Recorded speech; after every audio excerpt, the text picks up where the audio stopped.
Hey, Allison Verhalen here with AV Writing Services, and today I want to talk to you about the difference between blogging skills versus writing skills, because there is a difference.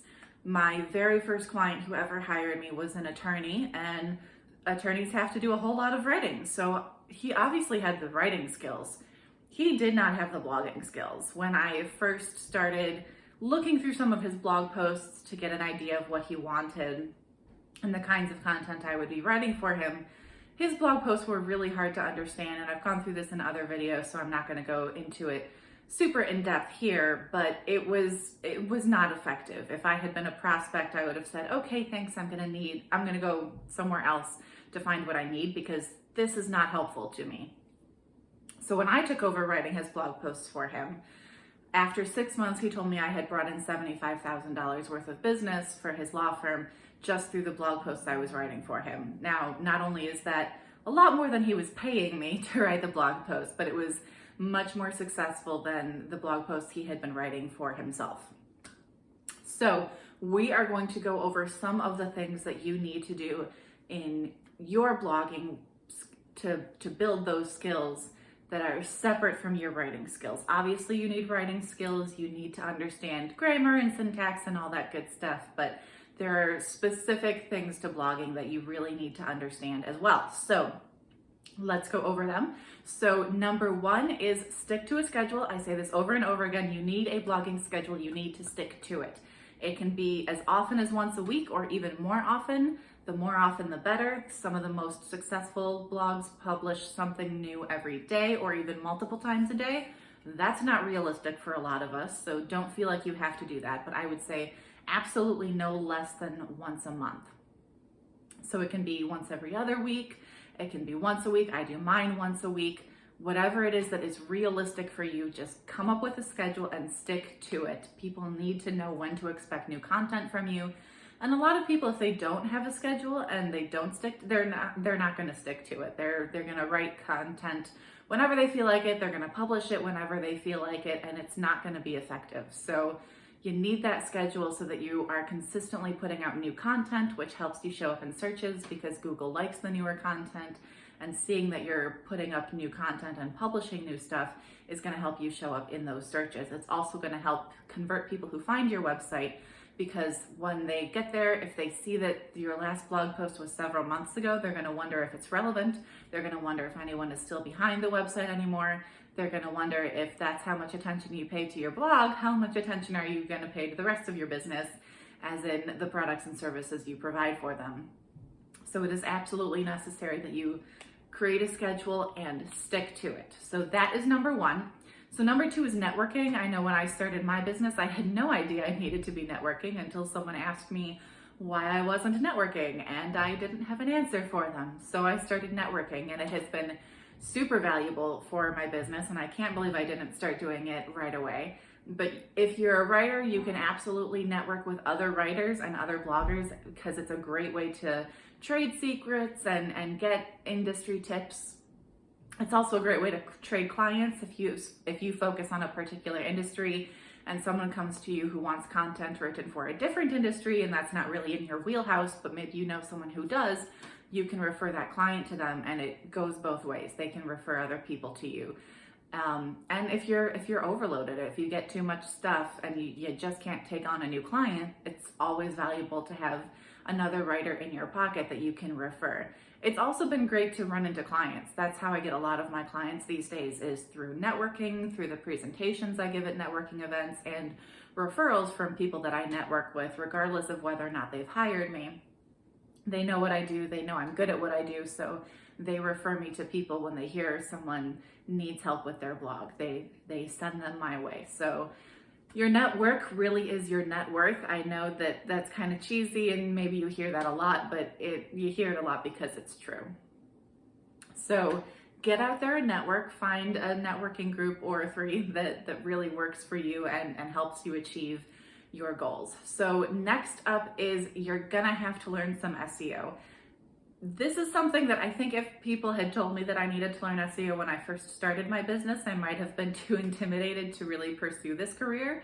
But once I had already jumped in with both feet and I started researching more about this world of content marketing and what it entails, SEO is just something that naturally came up because it's just impossible to be a content marketer without knowing your SEO.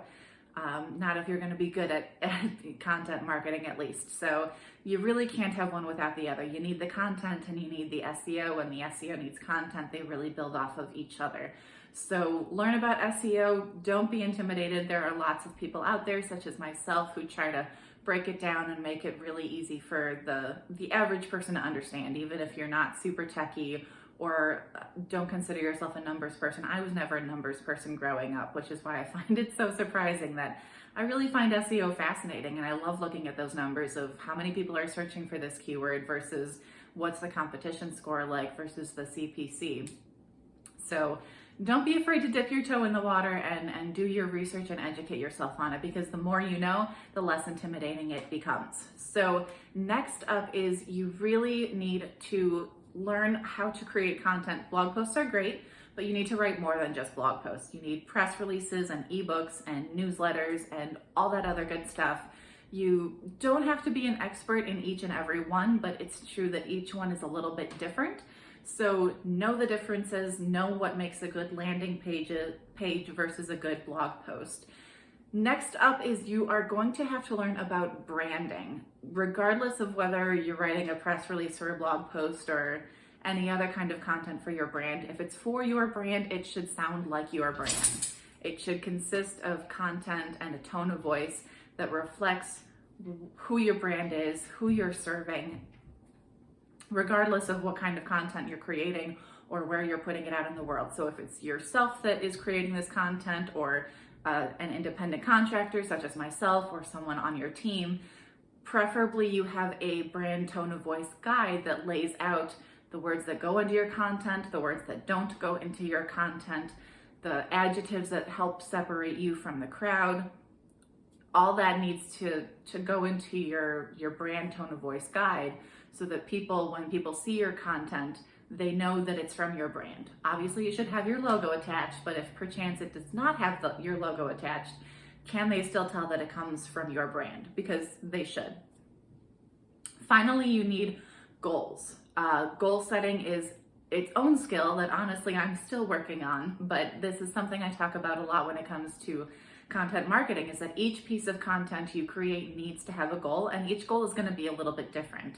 Right, the goal of a press release is going to be different from the goal of a blog post, is going to be different from the goal of a landing page. So if you know anything about goals, you know they need to be SMART, as in specific, measurable, attainable, relevant, and time sensitive.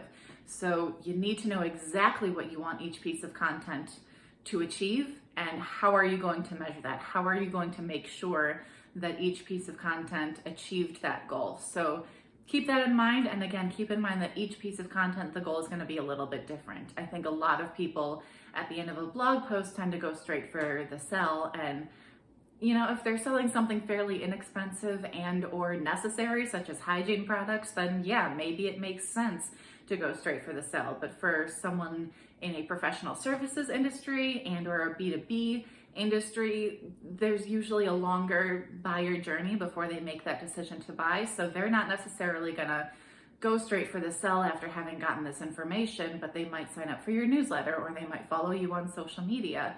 So really keep in mind what you want, what makes sense as a goal for each piece of content, and then figure out how you're gonna measure that goal. Figure out how to make it specific and measurable. So that is it. Well, specific, measurable, attainable, relevant, and time sensitive. Have a time limit on all of your goals. So that is it for my blogging skills tips on how to build those blogging skills. If you want more content like this, I have a ton of other videos. You can also go to my website, avwritingservices.com, and if you have any other questions, you can reach out to me directly at avwritingservices.com. Thanks so much. Have a great week and happy blogging.